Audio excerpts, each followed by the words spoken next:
Hello friends, welcome to our channel chemistry days. बच्चों, हम लोग बात कर रहे थे इलेक्ट्रोकेमिस्ट्री के बारे में। ऑलरेडी हम इसकी 8 वीडियोस दे चुके हैं। थोड़ा सा हम उसको समराइज कर लें कि अपन लोगों ने क्या क्या पढ़ चुके हैं। पुरानी वीडियो में हम लोगों ने क्या क्या देख लिया है। देखिए, हमने इलेक्ट्रोकेमिकल सेल की बात की थी, जिसमें डैनियल सेल हमने बहुत अच्छे से पढ़ लिया था। ठीक है, electrode potential, EMF of the cell की बात कर ली थी, measurement of the electrode potential की हमने बात कर ली थी, ये सारी बात की थी। उसके बाद हमने नर्न्स इक्वेशन की थी। नर्न्स इक्वेशन की एप्लीकेशंस हम लोगों ने पढ़ ली थी। ठीक है, फिर हमने क्या किया था, conductance of the electrolytic solutions, ये भी हमने पढ़ लिया था। उसमें कुछ स्पेसिफिक टर्म्स थी। कौन कौन सी थी? Conductance, conductivity, molar conductivity, equivalent conductivity, इन सबको हमने समझ लिया था। प्रीवियस वीडियो में हमने क्या बात कर ली थी? Variation of conductance, conductivity, molar conductivity and equivalent conductivity, किसके साथ? डाइल्यूशन के साथ। ये हमने पढ़ लिया था। आज बच्चों हम क्या बात करेंगे? इसी का ही ग्राफिकल मेथड से हम इसको समझाएंगे कि आपकी मोलर कंडक्टिविटी, इक्विवेलेंट कंडक्टिविटी अपनी क्या चेंज होती है, किसके साथ? डाइल्यूशन के साथ किस तरह से इसके चेंजेस आते हैं। क्लियर बच्चों? तो मैं डॉक्टर संगीता गुप्ता, बने रहिए मेरे साथ। चलिए बच्चे, शुरू करें हम। चलिए, तो हमने प्रीवियस वीडियो में क्या देखा था? हमने बहुत अच्छे से देख लिया था, समझ में भी आई थिंक आ गया होगा आपको कि कंडक्टेंस को हमने किससे रिप्रेजेंट किया था बच्चों? जी से। कंडक्टिविटी हमने किसको रिप्रेजेंट किया था? इसको काप्पा से। ठीक है, molar conductivity delta m and equivalent conductivity delta EQ से रिप्रेजेंट किया था। इनमें चेंजेस देखे थे हमने किसके रिस्पेक्ट में? हमने देखा था यदि हम डाइल्यूशन बढ़ाएं मतलब V इंक्रीज करें या हम कंसंट्रेशन डिक्रीज करें तो इनमें क्या चेंजेस आते हैं, ये हम लास्ट वीडियो में अच्छे से देख चुके थे। अगर फिर भी कोई प्रॉब्लम आती है, एक बार आप प्रीवियस वीडियो को क्लिक कीजिए और उसको दोबारा देख लीजिएगा। ठीक है, क्या चेंजेस था? कंडक्टेंस क्या होती है हमारी? बढ़ जाती है जब हम क्या इंक्रीज कर रहे हैं? डाइल्यूशन इंक्रीज कर रहे हैं। ठीक है, केवल कंडक्टिविटी हमारी डिक्रीज होती है, मोलर कंडक्टिविटी भी इंक्रीज होती है और इक्विवेलेंट कंडक्टिविटी भी हमारी इंक्रीज होती है। क्यों होती है, ये हम प्रीवियस वीडियो में समझा चुके हैं। इसका हम क्या देखेंगे? ग्राफ से, और इसको अच्छे से समझ लेते हैं। ठीक है, तो हम एक बच्चों ग्राफ प्लॉट करते हैं किस किस के बीच में? मोलर कंडक्टिविटी के बीच में और कॉन्सेंट्रेशन अंडर रूट। अब ये बच्चों C बढ़ रहा है, इसका मतलब क्या हो रहा है? डाइल्यूशन यहाँ पर डिक्रीज हो रहा है। एक ही बात है। ठीक है, या हम इधर से इधर चलेंगे तो क्या हो रहा है? C डिक्रीज, कॉन्सेंट्रेशन डिक्रीज हो रही है, इसका मतलब डाइल्यूशन हमारा इंक्रीज हो रहा है। सबसे पहले तो हम बच्चों ले लेते हैं हम स्ट्रॉन्ग इलेक्ट्रोलाइट।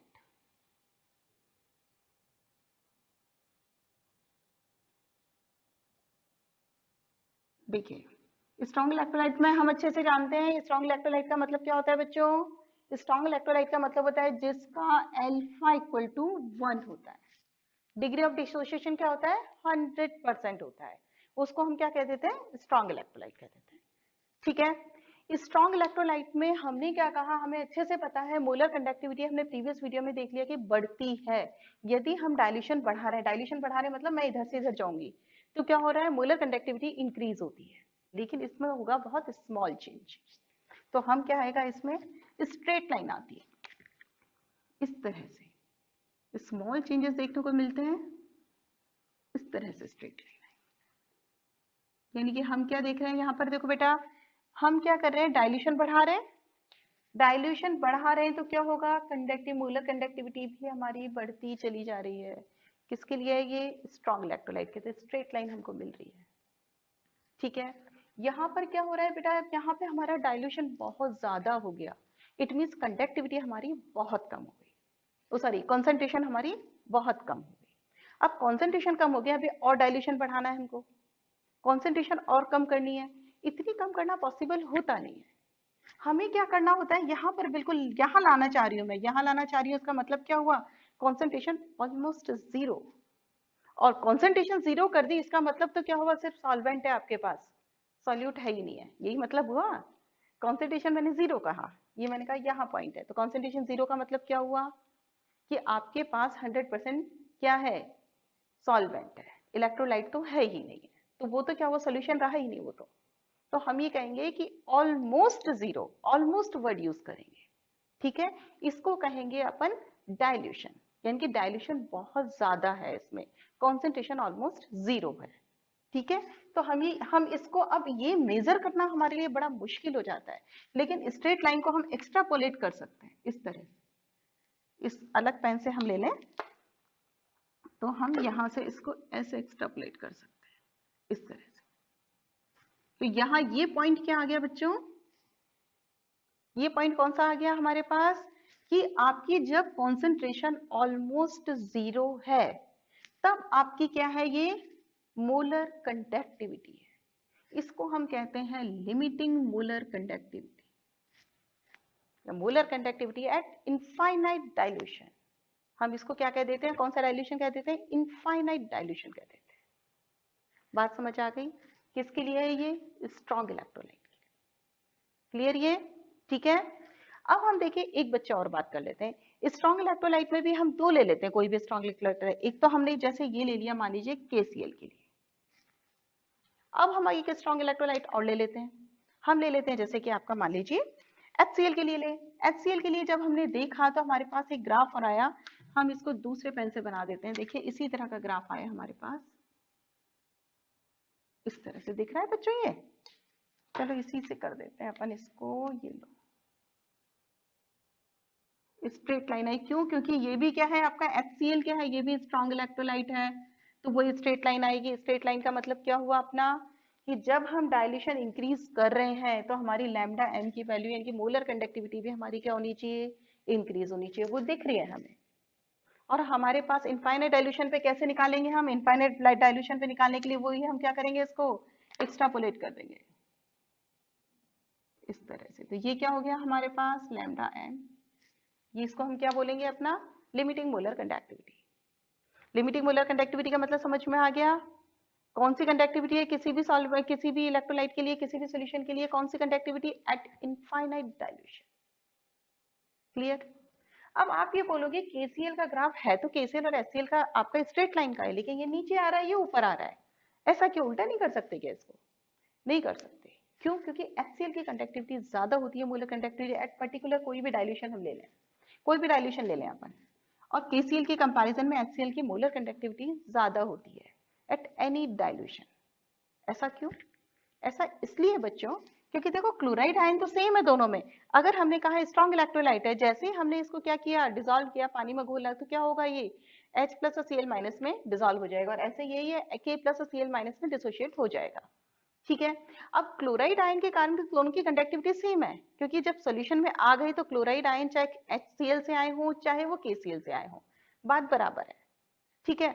हमने कहा क्लोराइड आयन तो क्या है, उन दोनों के केस में बराबर है, उनकी कंडक्टिविटी तो दोनों केस में बराबर है, लेकिन डिफरेंस कहाँ आ रहा है, पॉजिटिव आयन में K प्लस आ रहा है और उसमें क्या आ रहा है आपका H प्लस आयन आ रहा है, दोनों की कंडक्टिविटी में डिफरेंस आ रहा है, H प्लस आयन की कंडक्टिविटी ज्यादा होती है, इसका आयन जो होता है साइज छोटा होता है, इसकी मोबिलिटी जो होती है वो ज्यादा होती है, जब मोबिलिटी ज्यादा होगी तो कंडक्टिविटी भी ज्यादा हो जाएगी, क्लियर ये बात। इसलिए HCl की मोलर कंडक्टिविटी ज्यादा होती है as compare to the KCl के, इसलिए हमने इसको ऊपर बनाया और इसको नीचे बनाया, जबकि दोनों ही स्ट्रॉन्ग इलेक्ट्रोलाइट हैं। बात समझ आ गई बच्चों। एक चीज बहुत इंपॉर्टेंट है इसमें, देखिए स्ट्रॉन्ग इलेक्ट्रोलाइट के केस में क्या हो रहा है, स्ट्रॉन्ग इलेक्ट्रोलाइट के केस में हम लिमिटिंग मोलर कंडक्टिविटी निकाल सकते हैं, कैसे निकाली हमने, एक्स्ट्रापोलेट करके, यानी कि molar conductivity at infinite dilution पे हम निकाल सकते हैं, डायरेक्ट एक्स्ट्रापोलेट करके निकाल सकते हैं, कर सकते हैं, कोई स्ट्रेट लाइन आ रही है उसको एक्स्ट्रापोलेट कर दिया अपन ने, हम उसको निकाल सकते हैं, डायरेक्ट तो हमें नहीं निकाल सकते, लेकिन हम उसको एक्स्ट्रापोलेशन से निकाल सकते हैं, क्लियर। ये क्या हुआ हमारा स्ट्रॉन्ग इलेक्ट्रोलाइट का, किस किस में वेरिएशन है ये हमारा, मोलर कंडक्टिविटी और कॉन्सेंट्रेशन, या हम ये कह सकते हैं डाइल्यूशन में, क्लियर, सबके क्लियर है। अब हम बात कर लेते हैं वीक इलेक्ट्रोलाइट की। हमने आपकी प्रीवियस वीडियो में ये पढ़ा था कि वीक इलेक्ट्रोलाइट के केस में भी क्या होता है, हम जैसे जैसे डाइल्यूशन बढ़ाते हैं मोलर कंडक्टिविटी वीक इलेक्ट्रोलाइट में भी बच्चों क्या हो रही है, बढ़ रही है, लेकिन उसका बढ़ने का तरीका थोड़ा सा डिफरेंट है। कैसा है उसको भी हम ग्राफिकल मेथड से समझेंगे। देखो इसको तो हम रब कर देते हैं, देखो इनका तो कोई मतलब नहीं है, इसी के साथ हम दूसरा ग्राफ प्लॉट कर लेते हैं।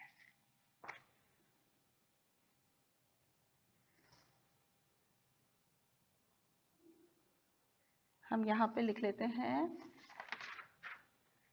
कंसंट्रेशन और लैम्डा एम, ठीक है, और ग्राफ हम बना देते हैं इससे।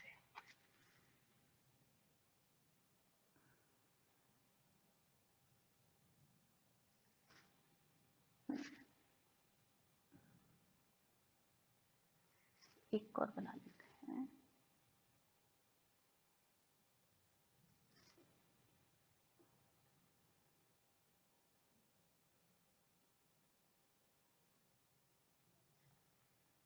ठीक है।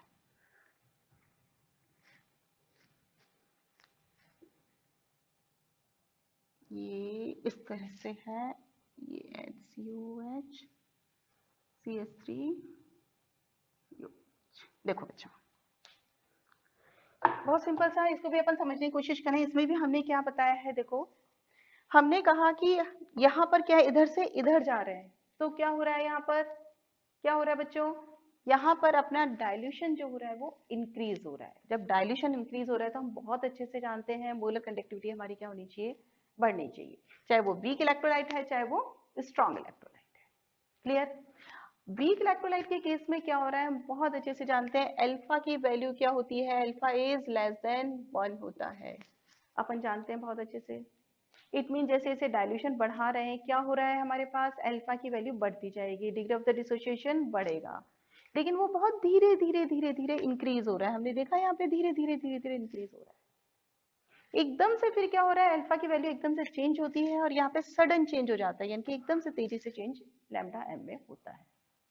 क्लियर। अब हमने कहा दोनों में रीजन समझ में आया ना, यहाँ तो क्या हो रहा था, अल्फा की वैल्यू 1 थी, यानी कि डिग्री ऑफ द डिसोसिएशन 100% था, तो बहुत कम चेंजेस देखने को मिले हमें, यहाँ देखना है ना। और चेंजेस देखने को क्यों मिले, अल्फा तो वही है, आयन तो वही है, नंबर ऑफ आयन में कोई चेंज नहीं है, लेकिन वो आयन जो है वो दूर दूर हो गए, इसके कारण हमारी मोलर कंडक्टिविटी बढ़ी है। क्लियर। यहाँ केस क्या हो रहा है, यहाँ अलग केस है, मोलर कंडक्टिविटी बढ़ तो रही है लेकिन केस क्या है, यहाँ पर अल्फा की वैल्यू धीरे धीरे धीरे धीरे इंक्रीज होती जा रही है।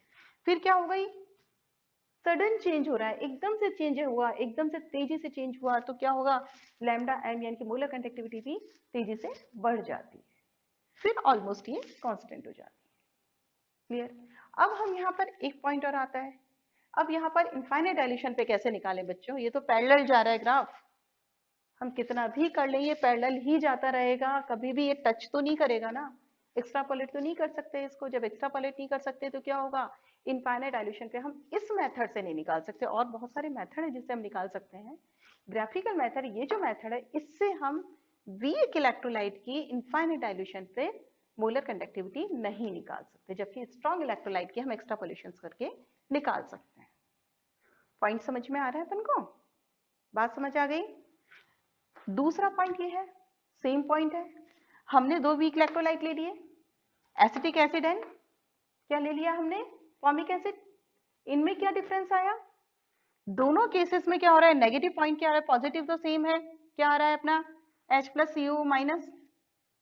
ठीक है, यहाँ भी क्या हो रहा है हमारे पास जो है, इसके केस में इसके कंपैरिजन में अगर हम इसकी बात करें CH3COH एसिटिक एसिड की बात करें, तो क्या होगा बच्चों, CH3CO माइनस और H प्लस आ रहा है ना यहाँ पर क्या आएगा, HCO माइनस और H प्लस आ रहा है। H प्लस आयन तो दोनों में सेम है, लेकिन यहाँ पर क्या है, ये नेगेटिव आयन जो है ये बल्कि हो जाता है, इसके कारण क्या होगा, बल्कि होने के कारण कंडक्टेंस इसकी कम हो जाएगी as compare to the HCO minus ion के कारण।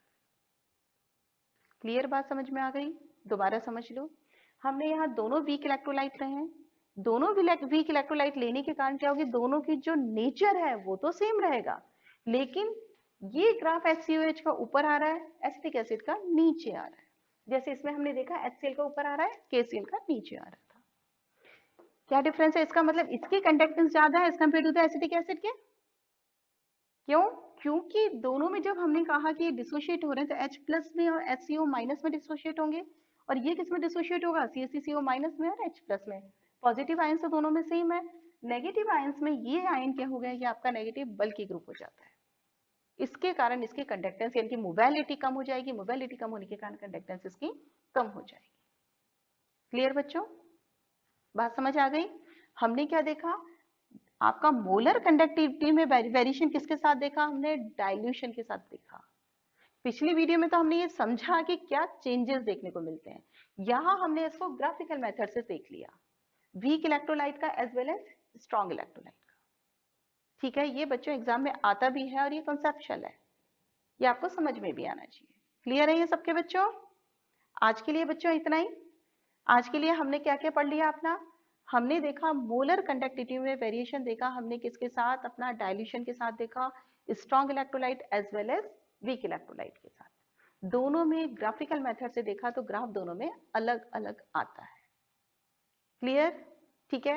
एक बात और बच्चों, एक चीज और है, हम जब स्ट्रॉन्ग इलेक्ट्रोलाइट की बात करते हैं तो स्ट्रॉन्ग इलेक्ट्रोलाइट में क्या हो रहा है, ये स्ट्रेट लाइन आती है। स्ट्रेट लाइन आने के कारण इसमें क्या होता है, आपका जो फॉर्मूला लगेगा, कौन सा स्ट्रेट लाइन का ग्राफ का फॉर्मूला है, आप अच्छे से जानते हैं। कौन सा फॉर्मूला लगता है स्ट्रेट लाइन का, हम अच्छे से जानते हैं, y equal to mx plus सी। स्ट्रेट लाइन का फॉर्मूला है। इसको हम इससे कंपेयर करें तो क्या हो जाएगा, y क्या है यहाँ पे अपना लैम्डा m, m क्या है, कोई भी कांस्टेंट ले लें। ठीक है, यहाँ पे क्या है, ये नेगेटिव वाला ग्राफ है तो माइनस साइन लगाएंगे। x क्या है, अंडर रूट सी। सी क्या है यहाँ पर, इंटरसेप्ट क्या है यहाँ पर, लिमिटिंग मोलर कंडक्टिविटी यानी कि लैम्डा नॉट एम। कैसे लिख सकते हैं इसको, हम इस तरह से भी लिख सकते हैं, यानी कि इसके लिए हम लिमिटिंग मोलर कंडक्टिविटी और मोलर कंडक्टिविटी में इस तरह से रिलेशन दे सकते हैं। क्लियर बच्चों, आज के लिए बच्चों इतना ही। आई थिंक ये सब समझ में आ गया होगा आपको। नेक्स्ट वीडियो में जो हम बात करने जाएंगे बेटा, हम वहां पे बात करेंगे कोलराउच लॉ की, जो कि बहुत ही इंपॉर्टेंट लॉ है, उसके कुछ न्यूमेरिकल्स भी आते हैं। ठीक है, अगर ये आपको बच्चों अच्छा लगता है तो आप लाइक कीजिए एज यूजुअल, शेयर कीजिए और चैनल को सब्सक्राइब कीजिए। इसमें हमने कुछ इंपॉर्टेंट क्वेश्चंस भी दे रखे हैं, 1 मार्क क्वेश्चन, 2 मार्क क्वेश्चंस। आपके इसका लिंक जो है वो फेसबुक का या और इंस्टाग्राम का लिंक हमने इसी के डिस्क्रिप्शन में दे रखा है, अगर आप चाहो तो उस पर क्लिक करके भी उनको देख सकते हैं। Okay, thank you.